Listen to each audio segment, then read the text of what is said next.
আমাদের অনন্য স্টোরি সকল প্রকার পার্ট গল্প দেখতে আমাদের চ্যানেলটি সাবস্ক্রাইব করে পাশে থাকা বেল আইকনটিতে ক্লিক করে অল নোটিফিকেশন অন করে দিন।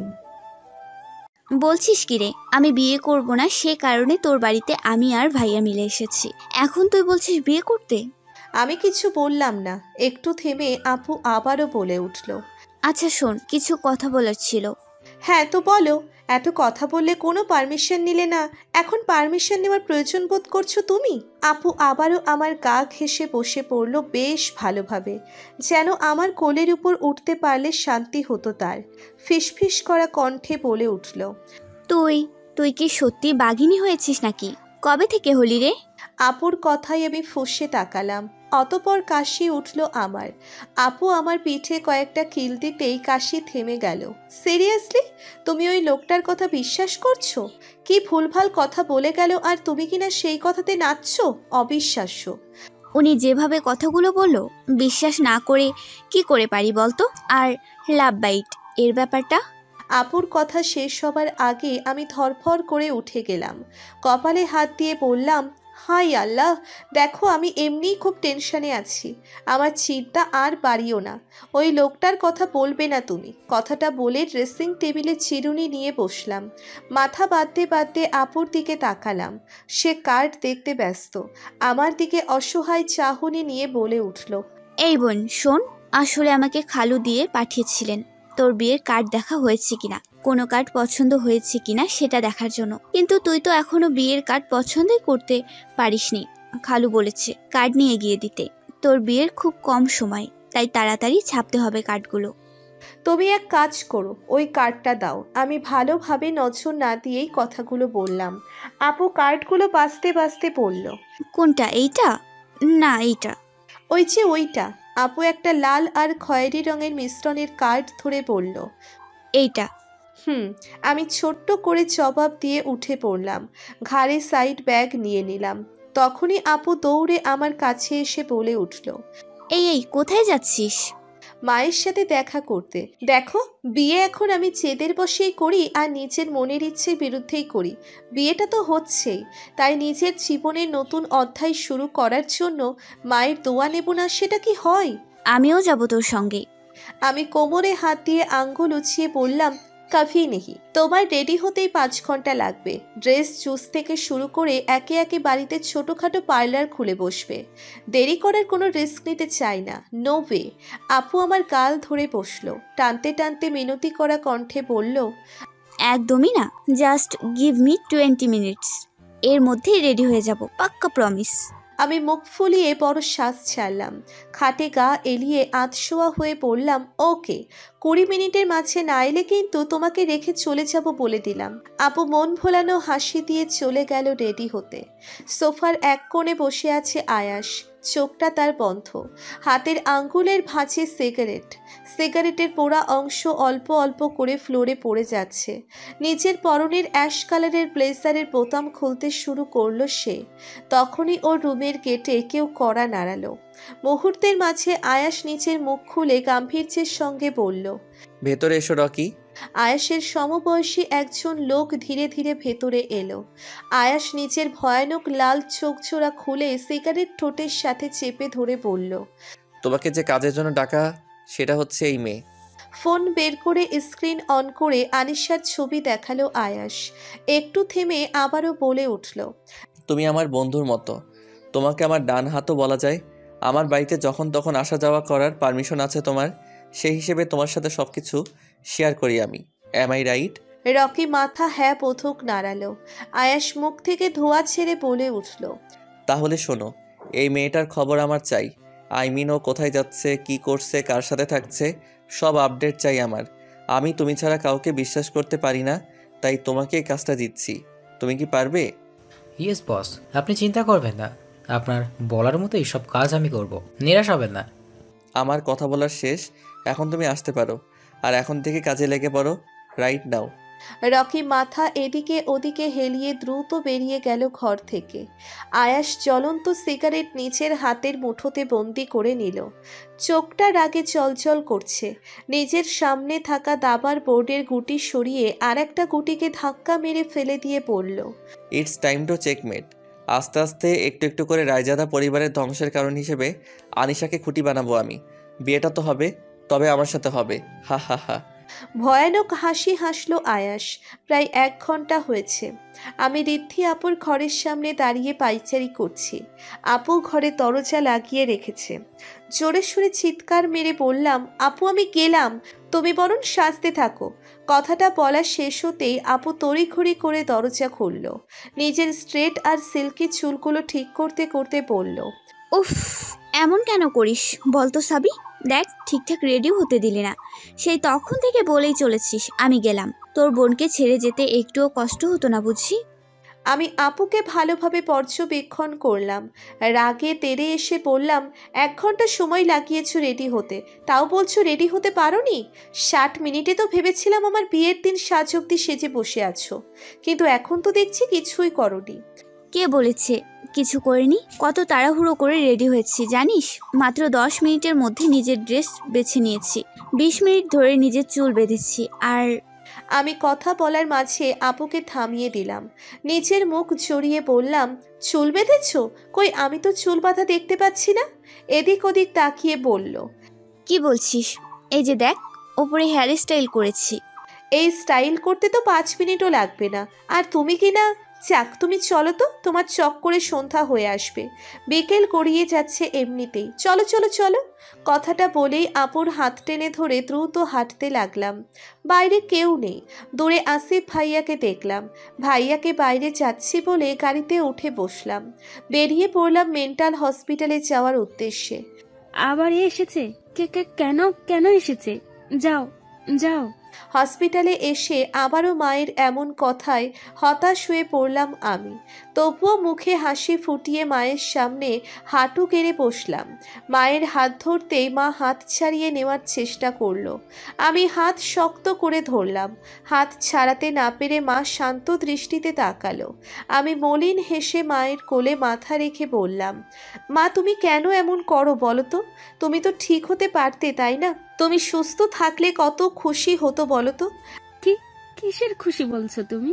আমি মায়ের কোল থেকে মাথা উঠালাম। ছলো ছলো নয়নে তাকিয়ে স্নিগ্ধ কণ্ঠে বললাম, আমার বিয়ে ঠিক হয়েছে মা। তুমি জানো তোমার মেয়ের বিয়ে ঠিক হয়েছে। তোমার মেয়ে বউ সাজবে। মায়ের চোখ জোড়া চকচক করতে লাগলো। হে হে হে করে হেসে দিয়ে ছোট্ট বাচ্চাদের মতো তালি বাজালো মা। তারপর বলল, বিয়ে ঠিক হয়েছে? আচ্ছা, বউ সাজলে কেমন লাগে গো? কথাটা বলে মাথা চেপে ধরল মা। চোখ বন্ধ করে ফেলল। অস্থির হয়ে পড়লাম আমি। ঋদ্ধি আপু আর আমি মিলে মাকে ধরতেই মা মাথা নাড়াতে নাড়াতে ভীতু চেহারা নিয়ে বলল, না না না, বউ সাজলে অনেক ভালো লাগে। কিন্তু বর বাবা ভালো না হলে বউ ভালো থাকে না, কষ্ট পায়। আমার মতো সবাই শুধু টাকা চায়, টাকা চায় শুধু। ঋদ্ধি আপু হাঁটু কেড়ে বসল। মায়ের উদ্দেশ্যে নম্র গলায় বলে উঠল, খালামণি, এভাবে কেন বলছো? এসব কেন বলছো তুমি? আনিশার বিয়ে, ওকে দোয়া করবে না? মা হাত নাড়িয়ে মুখ ঢাকল। মায়ের চেহারার রং পাল্টে গেল। আমাকে আর ঋদ্ধি আপুকে ধাক্কা মেরে কোথাও উঠে পালিয়ে গেল মা। আমি হাতের কনুইয়ে বেশ ব্যথা পেলাম। মা চলে গেল। ঋদ্ধি আপু উঠে আমাকে ধরে দাঁড় করালো। সঙ্গে সঙ্গে ঋদ্ধি আপুকে জড়িয়ে ধরে কেঁদে দিলাম আমি।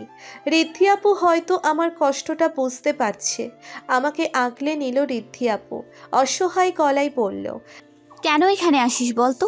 জানিস তো এখানে আসলে তোর কষ্টটা কমে না, বই বাড়ে। জানি না কেন আসি, আমার কিছু ভালো লাগছে না। ঋদ্ধি আপু আমার চোখের পানি মুছিয়ে দিল। আমাকে নানান কথা বলে শান্ত করালো সে। নিজের কষ্টগুলোকে কয়েক মুহূর্তের জন্য ধামা চাপা দিলাম। তারপর চলা শুরু করলাম। সন্ধ্যা নেমে আসছে, বাড়ি যেতে হবে। নাক টানছি আমি। নিজের গলার ওড়না ঠিক করতে করতে কিছু দূর যেতেই মনে হলো কেউ আমাদের পিছু নিয়েছে। শুকনো পাতার মরমরের শব্দ আসছে পেছন থেকে। মাথা ঘুরিয়ে পেছন দিকে তাকালাম। কাউকে দেখতে পেলাম না। আশেপাশে আজানের প্রতিধ্বনি শোনা যাচ্ছে। আমি আর ঋদ্ধি আপু মাথায় কাপড় দিলাম। আবারও পেছনে পায়ের শব্দ পাচ্ছি। ঋদ্ধি আপু হয়তো পেয়েছে, তাই আমার হাত শক্ত করে ধরে আমার সাথে সেটে হাঁটতে লাগলো। আমি শুকনো কণ্ঠে বললাম, এই জন্য কম সাজতে বলেছিলাম তোমায়। দেখতে তো তুমি মাশাআল্লাহ, ফর্সা গায়ের রং একেবারে নায়িকার মতো। তার উপর এত সাজগোজ করলে তো কুকুর থেকে শুরু করে মানুষ, জিন, ভূত সবাই পিছু লাগবে। আপু ভ্রু কুঁচকে তাকালো, অতপর ভ্যাবলার মতো বলে উঠল, তুই কি আমাকে ইনসাল্ট করছিস? না, আমি তোমার প্রশংসা করছি। তারপর আবারও আমার নিঃশব্দে হাঁটা শুরু করলাম। পা টিপে টিপে ছোট ছোট পা ফেলে হাঁটছি। রাস্তা যেন শেষ হবার নামই নিচ্ছে না। হঠাৎ মনে একটা কথা এসে উকি দিল। সেটা চাপিয়ে রাখতে না পেরে বললাম, আপু, আমি একটা কথা শুনেছিলাম, মাকে জড়িয়ে ধরলে বা মায়ের আশেপাশে থাকলে নাকি মামা গন্ধ পাওয়া যায়। আপু কিছু একটা ভেবে বলে উঠল, আমিও শুনেছি। আমি আম্মুকে জড়িয়ে ধরলে এটা ফিল করতে পারি। তাহলে আমি কেন ফিল করতে পারি না? মামা গন্ধ কেন পাই না ঋদ্ধি আপু? আমার কথায় আপু থেমে গেল। আজান ততক্ষণে পুরোপুরি শেষ হয়ে গিয়েছে। আমার হাত ধরে টেনে বলল, এসব কি উল্টাপাল্টা কথা? কি মানে বের করতে চাইছিস তুই? না, কিচ্ছু না। এমন কথা যেন আমি আর দ্বিতীয় তোর মুখে না শুনি সাবি। পা চালালাম আমরা। কিছু দূর হাঁটতেই আমাদের সামনে কাউকে দেখে চমকে উঠলাম। অলরেডি ঋদ্ধি আপু চিৎকার দিয়ে ফেলেছে।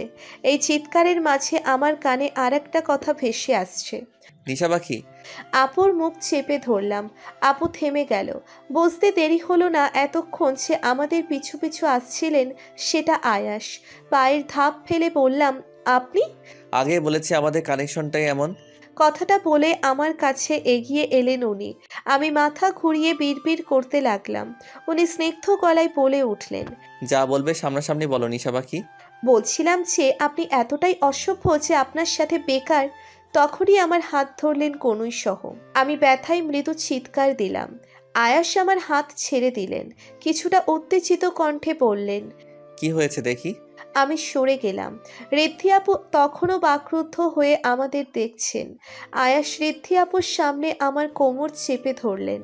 কাছে টেনে আমার হাত ধরতে চাইলে সরে যেতে লাগলাম। উনি তবুও হাল না ছেড়ে আমার হাত ধরে একটু ঝুঁকলেন। ঋদ্ধি আপু হালকা কাশি দিয়ে অন্যদিকে তাকালাম। আয়াস আমার হাতের কোনোই মনোযোগ দিয়ে দেখতে দেখতে ঋদ্ধি আপুর উদ্দেশ্যে বলে উঠলেন, মিস্টার রিদ্দিশা রহমান, আমি আমার ভবিষ্যতের বউ। আয়াস জিহ্বাতে কামড় দিয়ে বলে, মানে রোশনের ভবিষ্যৎ বউয়ের কেয়ার করছি, যাতে ওর বউ সুস্থ সবলভাবে বাসর ঘরে ঢুকতে পারে। মুহূর্তের মাঝেই আয়াসকে জোরে সোরে ধাক্কা মারলাম। আঙ্গুল উছিয়ে বললাম, বাজে কথা একদম বলবেন না। মেয়েদের সামনে এসব বাজে কথা বলতে একটুও বাধে না, তাই না? না বাঁধে না, বাঁধবেও না। আমি অসভ্য ছিলাম, আছি, আর ভবিষ্যতে মহা অসভ্য হয়ে উঠব। আমি ঋদ্ধি আপুর হাত ধরে হাঁটতে শুরু করলাম। দাঁতে দাঁত চেপে বললাম, ঋদ্ধি আপু চলো তো, জীবনটা নরক বানিয়ে ছেড়েছে একদম। পেছন থেকে আয়াস চেঁচিয়ে বলে উঠল, বাই বাই নিশা পাখি অ্যান্ড মিস রিদ্দিশা রহমান। আঁকাবাঁকা পথে মাঝে হারিয়ে যায় আনিশা এবং ঋদ্ধি। আয়াস আশেপাশে তাকিয়ে পেছন ঘুটে হাঁটতে শুরু করে। মিনিট পাঁচেক হেঁটে মেন্টাল হসপিটালের মেইন গেটের সামনে এসে দাঁড়ায় সে। সেখানে থাকা দারোয়ান আয়াসকে দেখে টুল থেকে উঠে আসেন। আয়াসের উদ্দেশ্যে বেশ শান্ত গলায় বলে ওঠেন, আপনি কি ভেতরে যাইতে চান? আপনার পেশেন্ট কি আছে? আয়াস পকেটে হাত গুছিয়ে ঠোঁটে ঠোঁট চেপে কিছু একটা ভেবে মাথা তুলিয়ে বলে ওঠে, কাইন্ডলি আপনি দরজাটা খুলে দিন। কিন্তু আপনাকে তো মনে হয় কিছুক্ষণ আগেই দুটো মেয়ের পরে এখান থেকে বেরিয়ে যেতে দেখলাম। দারোয়ানের এমন কথা শুনে আয়াস কিছুটা গম্ভীর হয়ে যায়। থমথমে গলায় বলে ওঠে, এমন কোনো নিয়ম আছে কি যে একবার হসপিটালে ঢুকলে দ্বিতীয়বার হসপিটালে প্রবেশ করা যাবে না? দারোয়ান না বোধক মাথা নাড়ালেন। আর কোনো রকম কথা না বাড়িয়ে মেইন গেটের ছিটকিনি খুলে দিলেন। সঙ্গে সঙ্গে তরতর করে ভেতরে ঢুকে পড়ল আয়াস। হাঁটতে হাঁটতে এদিক সেদিক সূক্ষ্ম দৃষ্টিতে তাকালো সে। সন্ধ্যা নেমে এসেছে, সে কারণে একটা পেশেন্টও বাইরে নেই। হয়তো সবাইকে বিল্ডিংয়ের ভেতরে রুমে নিয়ে গিয়েছেন ডক্টররা। তাই আয়াসও দোতলা বিল্ডিংয়ের ভেতরে ঢুকে পড়ল। আশেপাশে সাদা আর নীল বর্ণের শাড়ি পরা মেয়ে মানুষ দেখা যাচ্ছে। তারা তাদের কাজে ব্যস্ত, যার যা ইচ্ছে তাই করছে। তাই বিল্ডিংটা শুধু মহিলাদের জন্য, পুরুষদের জন্য। এরই বিপরীত দিকে আর একটা দোতলা বিল্ডিং। সেদিন একটা লোকের সাথে দেখা করতে এসেছিল আয়াস। লোকটা ছিল 16 বছর আগে ঘটা সেই ঘটনাগুলোর সাক্ষী, যেই ঘটনাতে হারিয়েছিল নিজের মা বাবা। ঘটনা বললে ভুল হবে, সেটা ছিল ষড়যন্ত্র। কথাগুলো ভাবতে ভাবতে চোখ মুখ শক্ত হয়ে আসে আয়াসের। নিজেকে তবুও শান্ত রেখে রিসেপশনের দিকে যায় সে। রিসেপশনে একটা মেয়েকে কম্পিউটার নিয়ে বসে থাকতে দেখে আয়াস সেখানে গিয়ে দাঁড়ায়। সে কিছু বলার আগেই মহিলাটি বলে ওঠেন, how can't I help you? Ayas খানিকটা ইতস্তত বোধ করে। কি বলবে সে? সে কার সাথে দেখা করতে এসেছে সে নিজেই জানে না। শুধু এতটুকু জানে সে একটা মহিলার দেখা করবে, আর মহিলাটি আনিশার মা। আমতা আমতা করে বলে ওঠে, আমি একজনের সাথে দেখা করতে চাই। জি, তার বলুন। জানি না তার নাম, কিন্তু নামের শেষে রায়জাদা পদবী নিশ্চয়ই আছে। প্লিজ কাইন্ডলি যদি আমাকে হেল্প করতেন। আয়াসের দিকে ফ্যালফ্যাল করে তাকায় মহিলাটি। কিছুক্ষণ তাকিয়ে মোটা গলায় বলে ওঠেন, আপনি কি বলতে চাইছেন? পেশেন্টের নাম বলতে পারছেন না? তাহলে কি করে বুঝবো কার সাথে দেখা করতে চান? পেশেন্ট কি আদৌ আপনার কেউ হয়? না, হয় না, তবুও দেখা করতে চাই। সরি, আমরা কোনো অপরিচিত ব্যক্তিকে দেখা করতে দিই না পেশেন্টের সাথে। আপনি আসতে পারেন। আয়েশ বিরক্তির শ্বাস ছাড়ে, নিজের হাতে মুখে হাত বুলিয়ে নেয়। সে কিছু বলতে যাবে তার আগেই কারো কণ্ঠ পেয়ে ঘাড়ে খুঁড়িয়ে পাশে তাকায় সে। একজন মহিলা হাঁটতে হাঁটতে বিড়বিড় করছেন। আয়েশ অবাক দৃষ্টিতে চেয়ে থাকে। এই তো সেই মহিলা, আনিশার মা। আকপাচ না ভেবে আনিশার মায়ের সামনে গিয়ে দাঁড়ায় সে। আয়েশকে দেখে থেমে যান আনিশার মা। আয়েশকে ভালোভাবে স্ক্যান করে সুন্দর হাসি দিয়ে বলে ওঠেন, ও মা, কি সুন্দর দেখতে গো তুমি। আয়াস হালকা কাশি দেয়। ফোন বের করে আনিশার মায়ের সামনে ধরে বলে ওঠে, দেখুন তো চিনেন মেয়েটাকে? আনিশার মা দেখতে থাকে, মাথা হেলে তুলে বাচ্চামো কণ্ঠে বলে ওঠেন, হ্যাঁ চিনি তো। এই মেয়েটা তো আমার সাথে মাঝে মাঝেই আসে, আমাকে মামা বলে ডাকে। কতবার বলি আমি কারো মা নই, বিশ্বাসই করে না। এই মেয়েটার নাম আনিশা। আচ্ছা, আপনার কি কিছু মনে নেই? আপনার বিয়ে থেকে শুরু করে কোনো কিছু মনে নেই? আপনি এই যে এখানে আছেন, কবে থেকে আছেন কিছু মনে নেই? আনিশার মায়ের চোখ আস্তে আস্তে ভীরু হয়ে আসে। ঠোঁট উল্টিয়ে বলে ওঠেন, সে তো অনেক আগের কথা। এখানে আনার পর সবাই শুধু আমার গায়ে অনেক তার লাগিয়ে শক দিতে, জানো তো খুব কষ্ট লাগতো আমার। ইনজেকশন দিত, খুব লাগতো। এই আচ্ছা, তুমি এসব জিজ্ঞেস করছো কেন বলো তো? কে তুমি? আবার শক দিবে না তো? কথাটা বলে উনি পেছনে সরে যেতে থাকেন। আয়াস কিছু বলার আগেই একজন ডক্টর ইয়াসমিন এসে ওনাকে ধরেন। রিসেপশনিস্টও সেখানে উপস্থিত হন। তরতর করে বলে ওঠেন, আপনাকে না বললাম এখান থেকে যেতে? আপনি এখনো এখানে আছেন? আয়াসের প্রচন্ড রাগ হতে থাকে। এভাবে কথা বলার সাহস কেউ রাখে না তার সাথে। এভাবে কেউ উঁচু গলায় কথা বললে মাথায় রাগ চড়ে বসে তার। তবে এটা রাগ দেখানোর সময় নয়, তাই হাত মুঠো শক্ত করে সব শুনতে থাকে সে।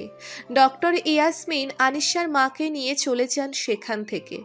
আয়াসও আর কথা না বাড়িয়ে চলে আসে। বাবা, আমি ভাবতে পারছি না ওরা এভাবে পাল্টি খাবে। এখন কিনা ওরা 20% থেকে 30% ভাগ চাচ্ছে। কি বলছিস তুই? রিক এক গাদা রাগ নিয়ে বলে উঠল, হ্যাঁ বাবা, ঠিকই বলছি। জাস্ট রাগে মাথাটা ফেটে যাচ্ছে। মনে হচ্ছে ওদের। আচ্ছা, মাথা ঠান্ডা কর, যা হবে পরে দেখা যাবে। এখন রাজি হয়ে যা। আচ্ছা, সব পেপারস রেডি তো? রিক মাথা নাড়ালো। রিকের বাবা স্বস্তির হাসি দিলেন। বাড়িতে ঢুকছিলাম, এমনি আয়াসের নোংরা কথাবার্তাতে মেজাজটা বিগড়ে গেছে আমার। তার উপর ঋদ্ধি আপুর আলতু ফালতু কথাগুলো আমার মেজাজকে আরও চড়ে দিয়েছে। বাড়িতে ঢুকতে ঢুকতে বাবা আর ভাইয়ার কথা শুনতে পেলাম। হুট করে বলে উঠলাম, কিসের পেপারসের কথা বলছো বাবা? বাবা আর ভাইয়া যেন আমাকে আশা করছিল না এই সময়, তাই আমাকে আর ঋদ্ধি আপুকে দেখে বেশ হকচকিয়ে উঠল। আমি তাদের কাছে এলাম, ব্যাগ হাতে নিয়ে বলে উঠলাম, কি হলো বললে না তো? কিসের পেপারস? আরে তোদের বিয়ের কাগজপত্র। সময় তো বেশি নেই, তাই লয়ারের সাথে কথাবার্তা বলছিলাম। বাবা সেটাই জিজ্ঞেস করলো। আমি ছোট্ট করে উত্তর দিলাম, ওহ। বাবা আমার কাছে এলো, আমার মাথায় হাত রেখে চিন্তিত গলায় বলল, কোথায় গিয়েছিলি? আসিফ বলল মায়ের সাথে দেখা করতে গিয়েছিলি নাকি? হ্যাঁ বাবা, নতুন জীবন শুরু করতে যাচ্ছি, মায়ের দোয়া নিতে তো যেতেই হবে, তাই না? বাবা মাথা দোলালো, শান্ত কণ্ঠে বলল, দোয়া দিয়েছে মা? না বাবা। কথাটা বলতে দিয়ে চোখে পানি ভরে এলো। আশেপাশে ঝাপসা দেখতে লাগলাম। বাবা আগের ন্যায় শান্ত থেকে বলল, এভাবে কাঁদিস না, জানিস তো তোর মায়ের অবস্থা। আমি চোখ থেকে পানি গড়িয়ে পড়ার আগেই মুছে ফেলে জোর করে হাসলাম। ভাইয়া তাড়াতাড়ি করে বলে উঠল, তোর বিয়ের কার্ড রেডি, যা ফ্রেশ হয়ে নে। ওপরে কার্ড রাখা আছে, তোর বান্ধবী বন্ধু যাকে ইনভাইট করতে চাস করে নিস। আর হ্যাঁ, এটা ভুলে যাস না, আয়াস চৌধুরীকে আগে ইনভাইট করতে হবে, তাও সবার আগে। আয়াস নামটা শুনে শান্ত মেজাজটা আবারও আগের মতো বিগড়ে গেল। মুখটা বাংলার পাঁচের মতো করে ভাইয়ার দিকে তাকালাম। আয়াস নামটা আমার কাছে একটা পেইন, মস্ত বড় পেইন। ঘরে আয়াস, বাইরে আয়াস। উফ, এই লোকটার জন্য জীবনটা থেকে শান্তি নামটা হারিয়ে যেতে বসেছে। মাথার দুপাশে 2 আঙ্গুল দিয়ে ধরে মাথা ঝাঁকুনি দিলাম। বাবার দিকে তাকিয়ে অসহায় হয়ে বললাম, ও বাবা, ওই লোকটাকে না ইনভাইট দিলেই নয়? একদমই নয়। এমনিতে আয়াস চৌধুরীর সাথে অনেক খারাপ ব্যবহার করেছিস তুই। উনি একটা নামি দামি মানুষ, ওনার স্ট্যাটাসের মানুষের সঙ্গে শত্রুতা করা উচিত নয়। তাই ভাবছি তুই ওনার সাথে যতটুকু শত্রুতা করেছিস সেটাই বিয়েতে ডেকে সব মিটিয়ে নেব। শুধুমাত্র তোর বিয়ের প্রত্যেকটা ইভেন্টেই থাকতেই তো চেয়েছে, তোকে বিয়ে তো আর করতে চায়নি। কিন্তু বাবা, আমি ওনার নামে যেসব অভিযোগ করেছি সেসব তো মিথ্যে নয়। বাবা এবার বেশ কড়া গলায় বলল,